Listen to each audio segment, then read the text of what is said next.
எங்காவது எச்சி தொட்டில போய் படுத்துங்கடா. தெரிஞ்சு இவ்வளவு சின்ன தங்கச்சி நான் எங்கேயுமே பார்த்தது இல்ல. நாட்டுல எல்லாம் தப்பு தப்பா தான் நடக்குது அப்படினே கேட்பாங்க. யூ ஆர் மேரிட் அப்படின்னு கேட்பாங்க. இல்ல உனக்கு குழந்தை இருக்கா அப்படின்னு கேட்பாங்க. ஏய் என்னைய வச்சு ஒன்னும் காமெடி கிமெடி பண்ணல. அதெல்லாம் சொல்றத பார்த்தா உண்மையா சொல்றாங்களா பொய் சொல்றாங்களானே தெரியல சார்.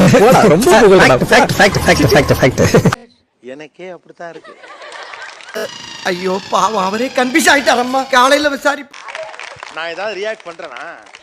பேசாம கேட்கல. வருஷத்துக்கு ஒரு கிரிக்கெட்ட சிக்கிறானா சாமி.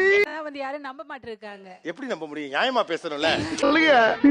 என்னால முடியலடா. பாத்தீங்களா சார் பாத்தீங்களா? குட்டி குழந்தை இருக்கணும் வச்சு இவ்ளோ பெரிய பொண்ணு. அப்ப எனக்கு என்ன இவ்ளோ வயசாயிடுச்சா அப்படின்னு ஃபீல் ஆகுது சார்.